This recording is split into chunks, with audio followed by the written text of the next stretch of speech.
Hello and welcome to Faces with Columbus City Schools. We have an exciting show lined up for you today. We will be discussing social emotional learning, also known as SEL, at Columbus City Schools. We will highlight a very unique building level partnership with Trevitt Elementary School and Dreams on Horseback, an innovative program that brings horses and students together to learn about community, regulation, de-escalation, and relationship building. We will then have a roundtable discussion with district staff on how we are incorporating SEL into student learning and community engagement. But before we do that, let's catch up on what's happening in Columbus City Schools with this week's CCS Roundup.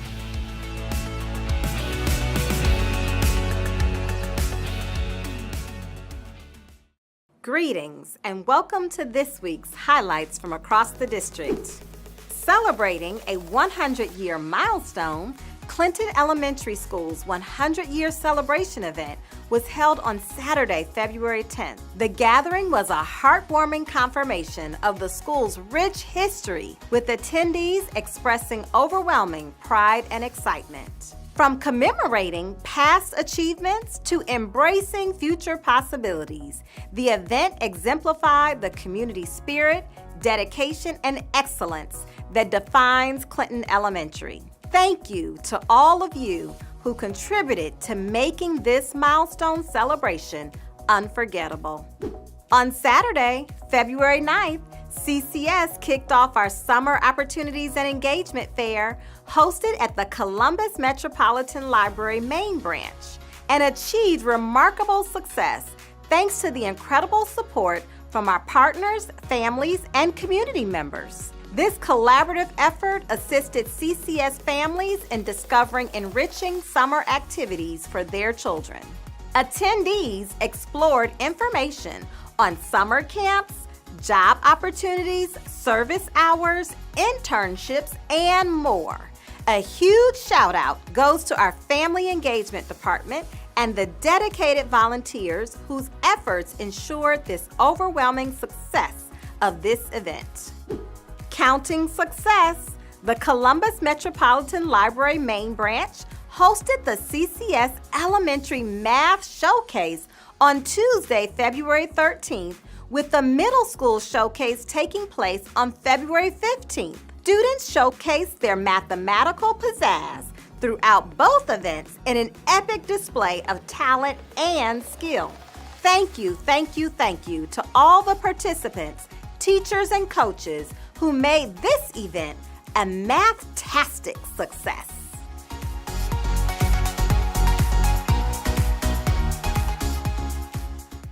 Welcome back. I am here, lucky and fortunate enough to be here with Jennifer Hansen, who's the Executive Director of Dreams on Horseback.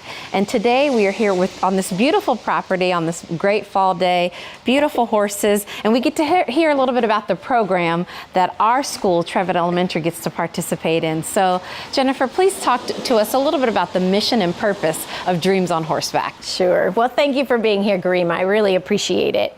Yes, Dreams on Horseback was founded in 2002, and our mission is to enrich lives with horses. We actually started as an outreach organization where I took my very first horse, Daisy, and transported her into inner city Columbus to work with schools and United Way agencies to really try to challenge kids to think outside of the boundaries of their neighborhoods.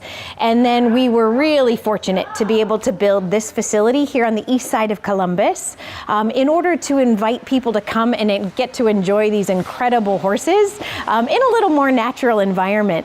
So getting to work with the Trevitt Elementary and the Cassidy Avenue Elementary students is really a dream realized in this 8-week social emotional learning program.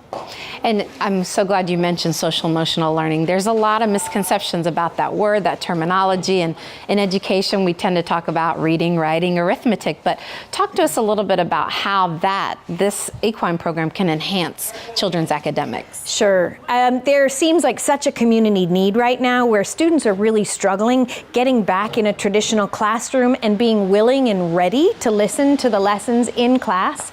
And so what we're finding is that the students are willing to come to this enriched environment, be around these incredible horses, and we're really working on some critical social skills that were compounded during the pandemic, and also threats of violence at school.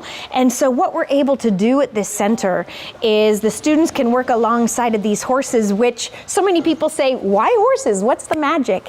And the magic is that horses naturally read the nonverbal cues of the people around them.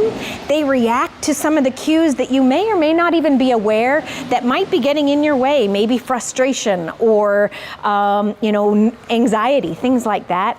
And so we actually do a lot of exercises that are sort of similar to a ropes course, where we might ask our students, a group of students, to complete a challenge alongside of our horses.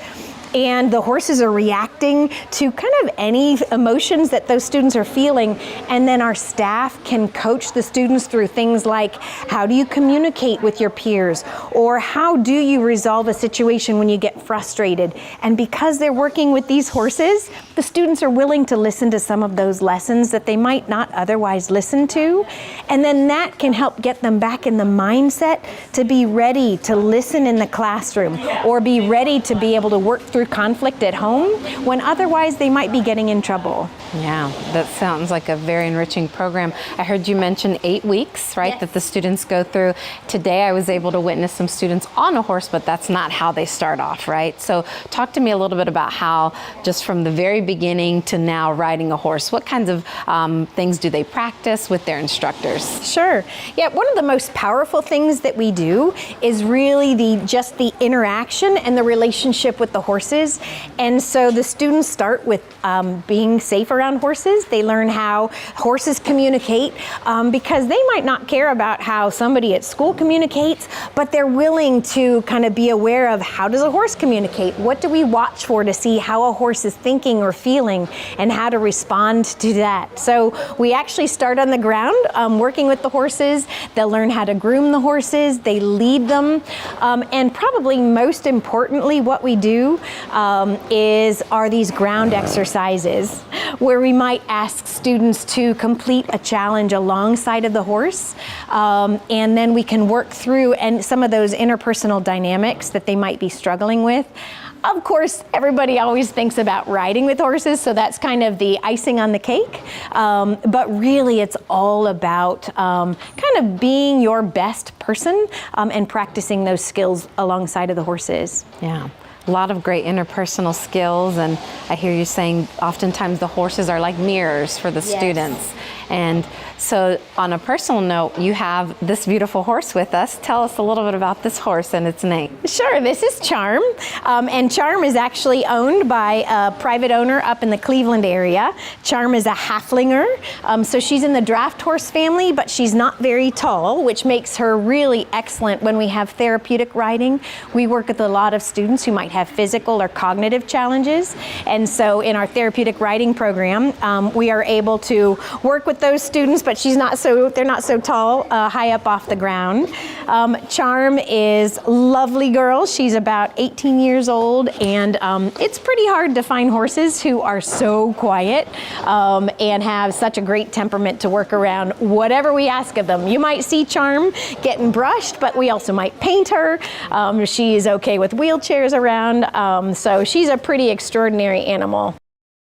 I am here today with Dr. Keisha Fletcher Bates, who is the principal of Trevitt Elementary School, and her and I are fortunate enough to be on this beautiful campus of Dreams on Horseback. We have the beautiful background here today, and we get to talk about the children's involvement in the program here at Dreams on Horseback. So Dr. Bates, talk to me a little bit about from the very beginning. How did you get involved in this program? Yes, wonderful. Lee Cole, she reached out to me and asked me if I'd be interested in coming out with her to talk with Dreams on Horseback and see if it would align to the curriculum that we have in Columbus City Schools.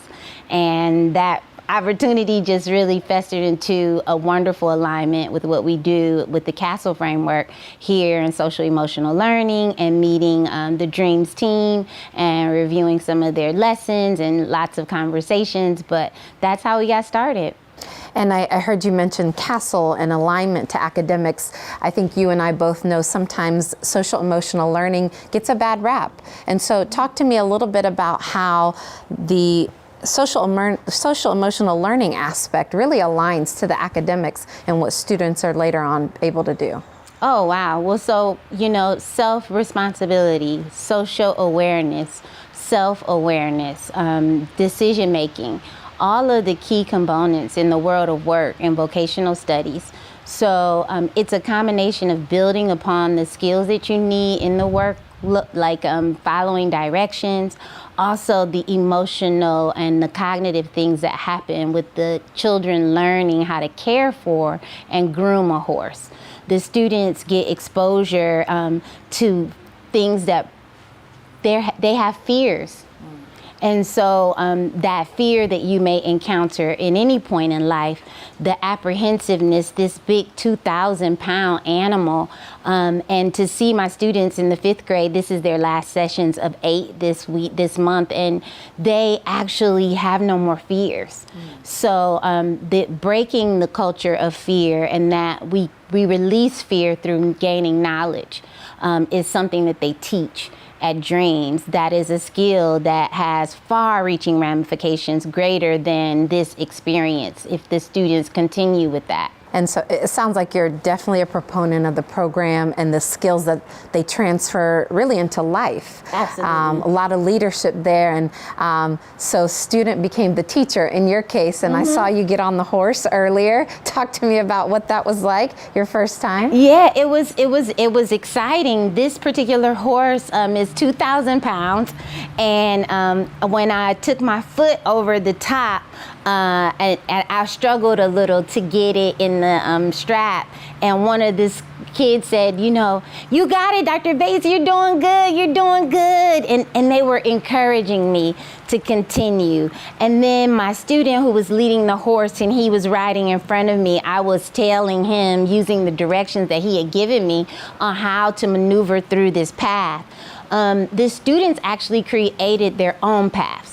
So they actually created mazes and then walked through these mazes that they created. So it was exciting. I was excited that so quickly he could teach me how to steer the horse. And quickly I learned, and then he left me. He said, fly, bird. Yes, fly. So leadership, perspective taking, empathy, great skills. And it's hard to imagine that once a week, for 8 weeks that they're already able to pick up these skills. And are you a proponent of expanding this program to other schools in the district? Oh, yes. It would be a phenomenal. The equine experience that you get here and the staff, they are phenomenal. I actually, we're a health science school, so I was able to share with them the things that we do in health sciences, and they could augment the curriculum to support that work. So in alignment to the vision and mission for Trevitt, it works really well. And I think that we have a very good platform that others could repeat, rinse and repeat. It's an amazing program. And you bring up another important component, teachers and staff, right? How have your teachers embraced this? And for those teachers that might hesitate into incorporating this into their work, what do you have to say to those folks? Well, I'll have to tell you that when I talked to the staff last year about the bigger vision and how many moments we would miss of our reading block, the staff, 100%, no, Dr. Bates, no, we'll read on the bus. We'll make it up. They were eager. They wanted this for our students. They wanted our students to also understand something that many had never experienced. And we had just had that one exposure. They saw how excited they were. And so we're really excited. But to answer your other question, is how might those individuals who might be apprehensive? I think the apprehension, again, goes with knowledge. the more that they learn about what the students are learning, that social exchange that the horses and the students have, being able to calm their own frustrations, learning how to take directions and give directions. I mean, those are skills that we use every day around the clock in schools. And if our students can take that information in using a horse, an animal that is so large, and conquer that fear, imagine that math problem that they need to conquer, that algorithm that seems to frustrate them beyond capacity, they can conquer it. They can believe in themselves. And I don't want to expose it to the point of the trauma that is also underlying some of the issues that our students have. And it's just the truth. And so how do students express that in a positive way and understand what they might be feeling, so the therapeutic benefits as well, when you go beyond where we're going with this program, wow. Yeah. Well, thank you. And it sounds like these are coping skills that they are learning and they will apply later on in life. I thank you for including us on your beautiful visit today, and good luck to you and your students. I appreciate you and the hard work you're doing at Trevitt. Thank you, and thank you to the team, the engagement team, for giving us this opportunity, and Dreams on Horseback and the funding that they supported us in, so that we could do this phenomenal work with our students. Yeah. Thank you for joining us this evening. We are so delighted and excited to have our colleagues and friends here with us today. Dr. Elizabeth McNally, who is the Interim Executive Director of Whole Child Supports. Thank you for being with us. You're welcome. And then we have Tyree Rivers, who is the Climate and Culture Support Coordinator. Long title, but I got it right, right, Tyree? Yes, you did. Okay, great. A lot of good work that you're doing in your office. Dr. McNally, talk to us about the work of the Office of Whole Child Supports. Yes, so thank you so much for having us today. We appreciate the opportunity to come and talk with you a little bit about our amazing team and the work that we're doing in Columbus City Schools. So we're the Office of Whole Child Supports, and while the name focuses on the child, we are really explicit about making sure that everyone understands that the whole child is supported by the whole school, by the whole community, and by the whole educator. And we use educators as everyone who works in our educational system. So really using all of our network and all of our community to really support the work of our children and the growth and development of our children. Wow, and I love how you differentiate that and the support that our students and children get. So Tyree, talk to us about how this work impacts the success of our teachers, staffs, and students and families. I think the work impacts our students' success because we're all collectively on the same path. Mm-hmm. And if we all view ourselves as educators, no matter what our role is, so if you're a bus driver, you're an educator. Right when the students walk onto that bus, you're that first person greeting them at the door, onto the cafeteria. You're the first person giving them a warm meal and a smile in the morning. All of that care that they get before they even get to the classroom teacher, that door, it's all of our responsibilities to pour into our students, but also for us to take care of each other too. So we're not only pouring into our students, we're pouring into ourselves and our colleagues and into our families and community partners and bringing them into our fold too. Wonderful, thank you. So when we think about how students that participate in SEL programs, they tend to do better in school, both academically and socially. Talk to us about why that is.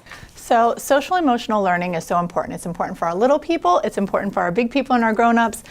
Really that understanding that the more able we are to regulate our emotions and to, being angry is a real emotion, and that's an okay emotion. We don't want to teach our kiddos and our adults that it's not okay to be angry, but how we process through our emotions in a really healthy and productive way is really what we're trying to support our students with. And the more able we are to stay regulated, to process our emotions and our feelings in a healthy way is super important then to how we receive instruction.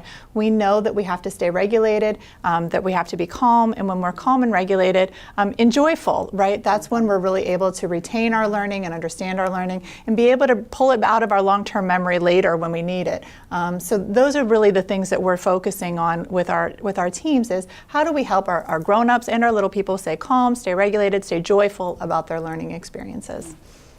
Thank you. Thank you. So Post-pandemic, we've heard a lot about restorative practices and the amazing work that your team is doing. Can you share what this is and just some amazing things about it? So we are so excited about the expansion of our restorative practices within Columbus City Schools. This has been a long time effort. We actually began this work back in 2017. We've been working with our community to really help us so restorative practices, the big question we always get is, what is this restorative practices? And they keep hearing about circles, and certainly circles are a piece of restorative practices, but overall restorative practices is the science of relationships and community. And so as we're working together, we really want our students, our staff, to feel like they're a sense of belongingness and relationships within our school-based communities and in our community as a whole. So we are very excited. While this journey began many years ago, we have definitely been on a fast track this year. We are up over 500 staff members who have been trained on restorative practices. We're very excited. And our goal will be to offer training opportunities for all of our school-based staff next summer. So we are very excited about the growth we've been able to make just here halfway through Q2. But we also know that we have a lot of growth ahead of us with that. And we are so excited to have our team of folks together that are excited about really bringing this to a much larger community here in Columbus. And you know, just to add on to what Dr. McNally is saying too, one of the things that I like about restorative practices is it really focuses in on a mindset. Like if we are focused in and honing in on building social capital with our staff, students, and families, and understanding them, cultivating positive relationships. So when you introduce this as our colleagues and friends, like that is so true. We want people to have those feelings throughout the district. It is so important, but it's a mindset, it's a way of being, it's a way of thinking, acting, and behaving in all of our spaces. So I think it just adds to it. So restorative practices is more than just, like Dr. McNally said, circles. That's a piece of it, a small piece of it, but it's really having a growth mindset and believing in the possibilities and the opportunities that we have for our whole school community, and more importantly, our students. I love that. I love that. And hearing from our school communities and our families is really also critical so that we can make the best decisions as a school community for them. So staff, students, and families recently took the Panorama survey.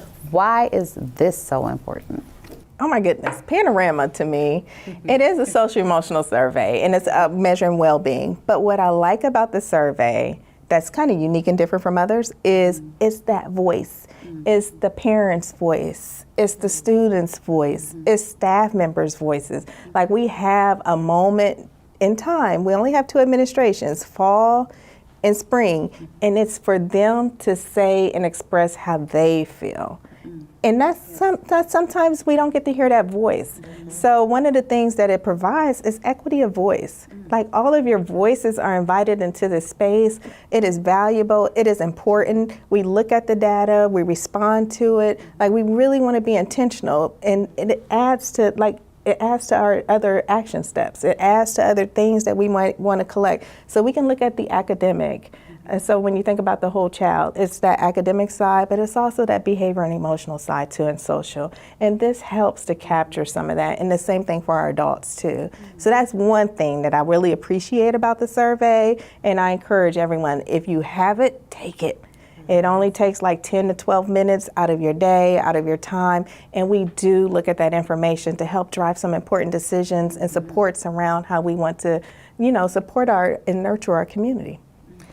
And so the fall administration, the window closed on October 30th, right? But we did take the survey back in the spring. Can you share a little bit about some of the results from the spring 2023 administration? Well, we are so excited to be able to share results from the fall administration. How about that? Yes. Yes. So we just received our fall results, and we are so excited. We had more students take it than ever before. The reason that we continue to ask our schools and our families to support us in this, as Jairi was saying, the more voices we hear, we want to hear from each one of our students. We want to hear from each one of our staff members. We want to hear from each one of our family members, because Columbus City Schools is committed to creating this warm, welcoming learning space that is affirming for each of our community members. And we need to hear our voices of our folks to be able to know what direction we need to go.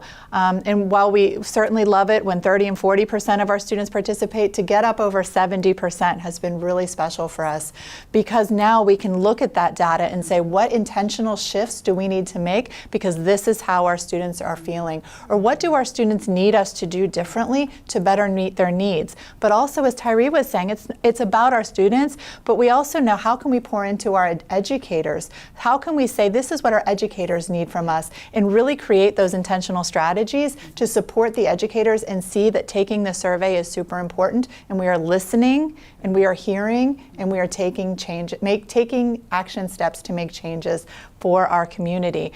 So we look forward to sharing some of those really exciting shifts that we are hoping to make as we really dive into that data. It just came back in the last few days, but we are excited about being able to take some really firm action steps so people can see.